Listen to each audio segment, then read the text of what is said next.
ರಥದ ಖರ್ಚನ್ನು ನಾವು ಪಡ್ಕೊಂಡು ಬಂದಂತವ್ರು ಆ ಉಳಿದ ಭಾಗದ ಪ್ರತ್ಯೇಕ ಅಂತ ಹೇಳಿಲ್ಲ, ಹೇಳುವಾಗ ಸೇರಿಸಿ ಹೇಳಿದ್ದೇವೆ. ಆದ್ರೆ ನೀವೆಲ್ಲ ಹೆಮ್ಮೆ ಪಡಬೇಕು, ಯಾಕೆ ಗೊತ್ತಾ? ನಾವೆಲ್ಲ ಅಷ್ಟು ಪಡೆಯೋದ್ರಿಂದ ಈ ಕ್ಷೇತ್ರದಲ್ಲಿ ಅಷ್ಟೊಂದು ಪಡೆಯಬಹುದು ಉಳಿದವರು ಎನ್ನುವುದನ್ನು ತೋರಿಸಿಕೊಟ್ಟಿದ್ದೇನೆ ಎನ್ನುವ ಹೆಮ್ಮೆ ಬೇಕಿದೆ ನಿಮಗೆ. ಅಲ್ಲದೆ ಇದು ನೀವೆಲ್ಲ ಎರಡೂವರೆ ಮೂರಲ್ಲೇ ನಿಂತ್ಕೊಂಡು ಸಾಯ್ಬೇಕು.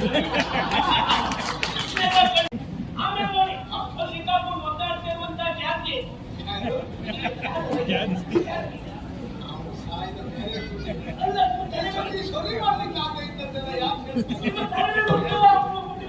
ಅದು ಕ್ಯಾನ್ಗೆ ಹಬ್ಬ ಕ್ಯಾನ್ಗೆ ಅಲ್ಲ.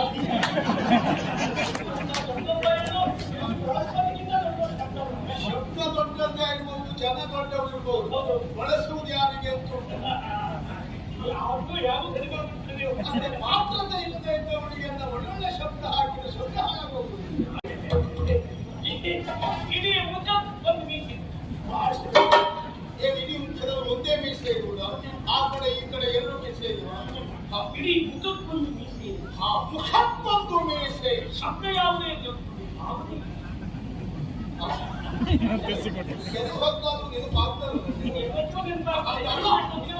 ಮುಖಕ್ಕೊಂದು ಮೀಸೆ ಪೂರ್ಣವಾಗಿ ತಿದ್ದಿ ತೀಡಿ ಅವರು ಸದಾ ಶುದ್ಧ ಉಂಟು, ಎಲ್ಲವೂ ಶುದ್ಧ ಉಂಟು, ಶುದ್ಧ ಉಂಟು, ಎಲ್ಲ ಕಡೆ ಶುದ್ಧ ಉಂಟು.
ವರ್ತಮಾನ ಕಾಲದಲ್ಲಿ ಮಹಾಮಲ್ಲನಾದಂತಹ ಈ ಕೀಚಕ.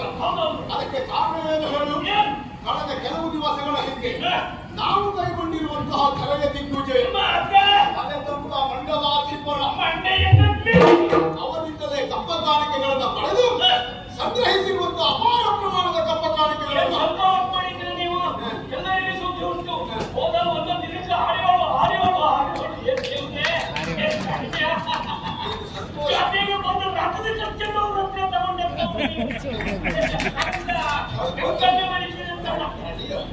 ರಥದ ಖರ್ಚನ್ನು ನಾವು ಪಡ್ಕೊಂಡು ಬಂದಂತವ್ರು ಆ ಉಳಿದ ಭಾಗದ ಪ್ರತ್ಯೇಕ ಅಂತ ಹೇಳಿಲ್ಲ, ಹೇಳುವಾಗ ಸೇರಿಸಿ ಹೇಳಿದ್ದೇವೆ. ಆದ್ರೆ ನೀವೆಲ್ಲ ಹೆಮ್ಮೆ ಪಡಬೇಕು, ಯಾಕೆ ಗೊತ್ತಾ? ನಾವೆಲ್ಲ ಅಷ್ಟು ಪಡೆಯೋದ್ರಿಂದ ಈ ಕ್ಷೇತ್ರದಲ್ಲಿ ಅಷ್ಟೊಂದು ಪಡೆಯಬಹುದು ಉಳಿದವರು ಎನ್ನುವುದನ್ನು ತೋರಿಸಿಕೊಟ್ಟಿದ್ದೇನೆ ಎನ್ನುವ ಹೆಮ್ಮೆ ಬೇಕಿದೆ ನಿಮಗೆ. ಅಲ್ಲದೆ ಇದು ನೀವೆಲ್ಲ ಎರಡೂವರೆ ಮೂರಲ್ಲೇ ನಿಂತ್ಕೊಂಡು ಸಾಯ್ಬೇಕು.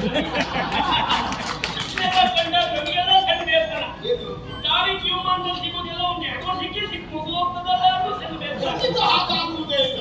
ಯೋಗ ಭಾಗ್ಯ ಇದ್ರೆ, ನಡೆಸುವಂತೆ ಇದ್ರೆ ಎಷ್ಟು ವರ್ಷ ಉಪ್ಪಿರುತ್ತದೆ. ನೀನು ಆವಾಗ ತಲೆ ಬಿಸಿ ಮಾಡಿಕೊಳ್ಳಬೇಕಾಗುತ್ತೆ. ಅಪಾರ ಪ್ರಮಾಣದ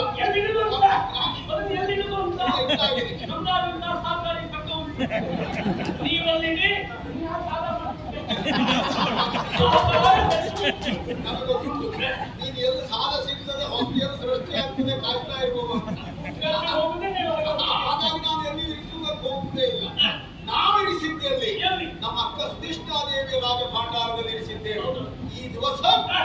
ಕೇಳಿದ್ರು ಕೀಚಕರ ಹೆಸರನ್ನು ಕೇಳಿದಾಗ ಅರಸು ಮಕ್ಕಳೆಲ್ಲ ಸನ್ನಿವೇಶವನ್ನ ಸೃಷ್ಟಿ ಮಾಡಿದ್ದೇವೆ. ಎಲ್ಲಿ ಕೀಚಕನೋ ಎಲ್ಲಿ ವಿಜಯನೋ ಹಾಗಾಗಿ ನಮ್ಮ ಬದುಕಿನಲ್ಲಿ ಇಲ್ಲಿಯವರೆಗೆ ಅಪಜಯ ಇರುವೆ ಅವಸರಗಳನ್ನು ಕರೆದಿದ್ದೇನೆ. ಯಾಕೆ ಕರ್ಕತ್ತು ಅಂತ ಗೊತ್ತಾಯ್ತಾ? ಒಂದು ದಿನ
ಯಾವತ್ತಂತೆ ಇವತ್ತಿಲ್ಲ, ಇವತ್ತಂತೆ ಮುಂದೆ ಇರ್ತೀರೋ ಇಲ್ವೋ ಗೊತ್ತಿಲ್ಲ.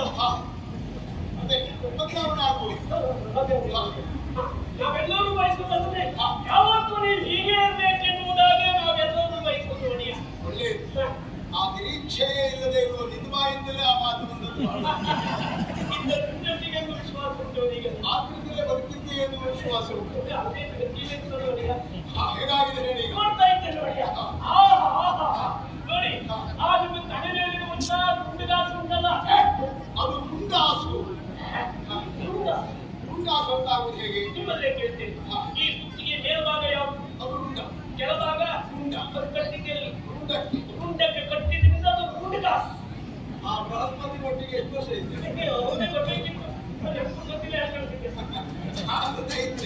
ಯಾವ್ಯಾವುದಕ್ಕೆಲ್ಲ ವ್ಯಾಖ್ಯಾನ ಅಲ್ಲಗಳಿರುವುದಕ್ಕಾಗುವುದಿಲ್ಲ. ಆದ್ರಿಂದ ಒಪ್ಪಿಕೊಳ್ಳೋದು. ಉಳಿದವರಾದ್ರೆ ಅದನ್ನು ಕಟ್ಟಿದ್ದೋ ಅಥವಾ ತಲೆಯನ್ನು ಸೇರಿಸುವುದಾಗುವುದಿಲ್ಲ. ನಮ್ಮ ತಲೆಯಲ್ಲಿ ಹುಟ್ಟಿದ್ದೋ ಎನ್ನುವಂತೆ ಭಾಸವಾದ ಪ್ರತ್ಯಕ್ಷ ಅನುಮಾನ ಇಲ್ಲ. ಆಮೇಲೆ ಇರುವಂತಹ ತುಕಾಯಿ ಅದು ಬೆಳೆಯನ್ನು ಎನ್ನುವುದಕ್ಕೆ ಯಾವ ಅನುಮಾನವೂ ಇಲ್ಲ. ಬೆಳೆಯಕ್ಕೆ ಮತ್ತು ಅನುಮಾನ ಇಲ್ಲ. ಆಮೇಲೆ ಇರುವಂತಹ ಅದು ಕೂಡ ತುಕಾಯಿಯನ್ನು ಯಾವ ಬೆಳೆಯನ್ನು ಮಾಡಿದ್ದಾರೋ ಅದೇ ಬೇರೆಯಿಂದ ಮಾಡಿದ್ದು ಅಂತ ಕೆಲವರಿಗೂ ಗೊತ್ತಾಗ್ತಾ ಉಂಟು. ಆಮೇಲೆ ನೋಡಿ ಅದು ಸಿಕ್ಕಾಕೊಂಡು ಒದ್ದಾಡ್ತಾ ಇರುವಂತಹ ಜಾತಿ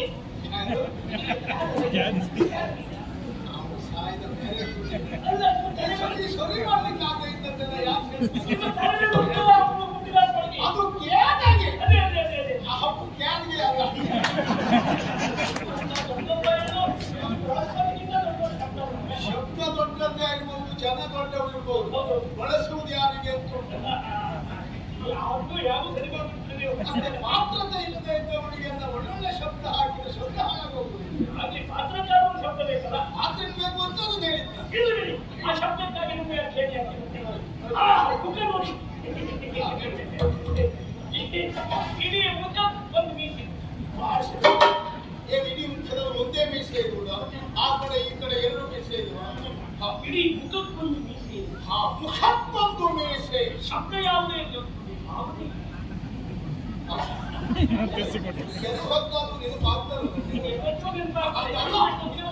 ಮುಖಕ್ಕೊಂದು ಮೀಸೆ ಪೂರ್ಣವಾಗಿ ತಿದ್ದಿ ಪೌರುಷದ ಎಂಬ ಹಾಗೆ ಪೌರುಷದ ಪಟಾಕಿಯೋ ಹೊಡಿತಾ ಇದ್ದೇವೆ. ಅದು ಪೌರುಷದ ಪತಾಕೆ. ಆಮೇಲೆ ಇರುವಂತಹ ಎದೆಹಾರ. ಅದು ಎದೆಯನ್ನೇ ಉಂಟು ಮಾಡಿ, ಅದಕ್ಕಾಗಿ ಎದೆಹಾರ ಅಂತ ಹೇಳುವುದು ಹೇಳಿದ್ದಾಗುದಿಲ್ಲ. ಉಳಿದವರೆಲ್ಲ ಕಟ್ಕೊಳ್ಳುವಾಗ ಎದೆಯಲ್ಲಿದ್ದು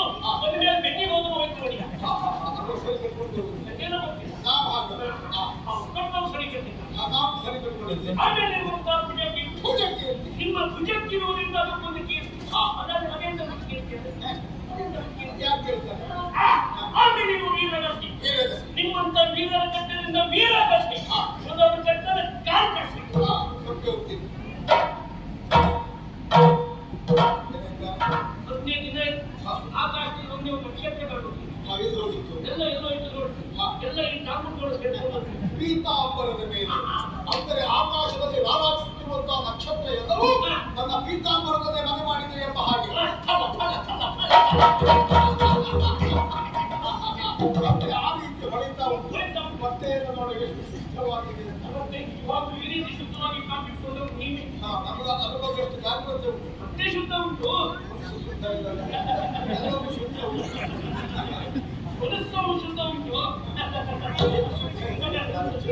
ಎಲ್ಲ ಕಡೆ ಶುದ್ಧ ಉಂಟು. ಇಷ್ಟೆಲ್ಲ ಶುದ್ಧ ಆನಂದವಾದದ್ದು ಉಂಟು.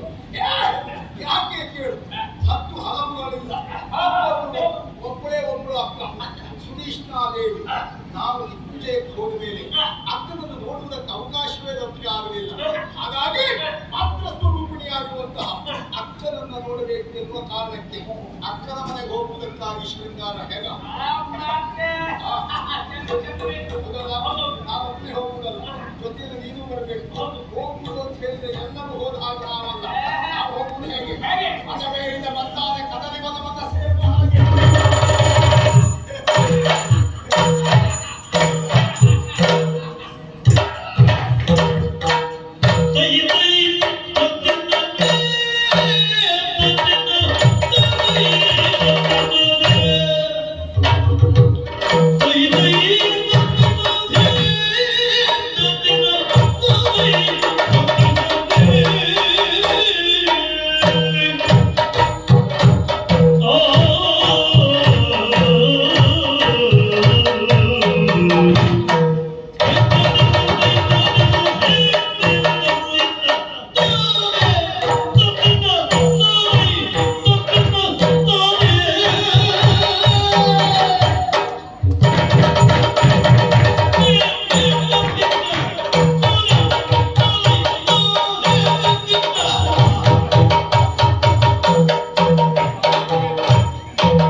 ಬರ್ತಾ ಇದ್ದೇವೆ. ಅದೇನು ಮೇಲಿಂದ ಬೀಳ್ತಾ ಗೊತ್ತಾಯ್ತು ನೋಡಿ. ಏನು? ಇದು ಮೇಲಿದ್ದವನಿಗೆ ಯಾರು? ದೇವೇಂದ್ರನ ಕೆಲಸ ನೋಡಿ. ಏನ್ ಮಾಡಿದವ? ಅವ ನೀವು ಗೊತ್ತಾಯ್ತು ಎಲ್ಲ ಕಡೆ ದಿಗ್ವಿಜಯ ಮಾಡಿದ್ರು ಅಂತ ಗೊತ್ತಾಯ್ತು ಇಲ್ವಾ? ಇವತ್ತಲ್ಲ ನಾಳೆ ಈ ಕೀಚಕ ಯಾರು ಗೊತ್ತಾನೆ ಅಂತ ಗೊತ್ತಾಯ್ತು. ಹಾಗಾದ್ರೆ ಇದೆಲ್ಲ ಮುಗಿಸ್ಕೊಂಡು ಯಾರು ಹೋಗುದು ಅಂತ? ಅಲ್ಲಿರುವ ದಿಗ್ವಿಜಯ ಬಂದ್ರೆ ಭೂಲೋಕದಲ್ಲಿ ದಿಗ್ವಿಜಯ ಮುಗಿದಿದೆ, ಅಲ್ಲಿಗೆ ಬರ್ತಾನೆ. ಅಂತ ಹೇಳಿಕೊಂಡು ನಿಮ್ಮನ್ನು ಪ್ರಸನ್ನೀಕರಿಸಿಕೊಳ್ಳಿಕ್ಕಾಗಿ ಈ ರೀತಿ ಹೊಳೆಗಳಿಂದ ಇದ್ದಾರೆ. ಅಂದ್ರೆ ನನ್ನ ಗಮನ ಸೆಳೆಯುವುದಕ್ಕಾಗಿ ದೇವೇಂದ್ರನ ಕೆಲಸ ಅಂತ ಮಾಡಿದ್ಯಾ? ಖಂಡಿತ ದೇವೇಂದ್ರ ಅಲ್ಲ. ನೋಡಿದ್ಯಾ ರಾಜಬೀದಿಯಲ್ಲಿ ರಾಜಬೀದಿಗೆ ನಾವು ಬರ್ತಾ ಇದ್ದೇವೆ. ಆ ರಾಜಬೀದಿಯ ಇಕ್ಕೆಲಗಳಲ್ಲಿ ಮಾಳಿಗೆಯ ಮನೆ, ಆ ಮಾಳಿಗೆ ಮನೆಯ ಮೇಲೆ ನಿಂತು ನಮ್ಮನ್ನೇ ಚಪ್ಪರಿಸಿ ನೋಡ್ತಾ ಇರುವ ಪ್ರಾಯ ಸಮರ್ಥ ಹೆಣ್ಣುಮಕ್ಕಳು. ಆ ಹೆಣ್ಣುಮಕ್ಕಳೆಲ್ಲ ನನ್ನ ಗಮನ ಸೆಳೆಯುವುದಕ್ಕಾಗಿ ಮುನ್ನಡೆಗಲಿಸ್ತಾ ಇದ್ದಾರೆ. ಯಾಕೆ ಹೇಳು? ಏನು ನನಗೆ ಗೊತ್ತಾಗಲಿಲ್ಲ. ಯಾವ ವಿಜಯ? ಅವರೆಲ್ಲ ಯಾಕೆ ನಮ್ಮ ಗಮನ ಸೆಳೆಯುವುದಕ್ಕೆ ಮುಂದಾಗ್ತಾ ಇದ್ದಾರೆ? ಈ ಕೀಚಕನಿಗಿನ್ನು ಮದುವೆ ಆಗಲಿಲ್ಲ ಎನ್ನುವುದು ಆ ಹೆಣ್ಣುಮಕ್ಕಳಿಗೆಲ್ಲ ಗೊತ್ತಾಗಿದೆ. ಈ ವಿಜಯವು ಬಾಕಿದ್ದಾರೆ ಅಂತ ಅವರಿಗೂ ಗೊತ್ತು. ಬಾಕಿ ಹಾಗೆ ಇರ್ತದೆ ಎನ್ನುವುದು ಅವರಿಗೆ ಗೊತ್ತು. ನೋಡು, ನೋಡು, ಸಾವಿರ ಸಾವಿರ ಹೆಣ್ಣು ಮಕ್ಕಳ ಕಣ್ಣುಗಳು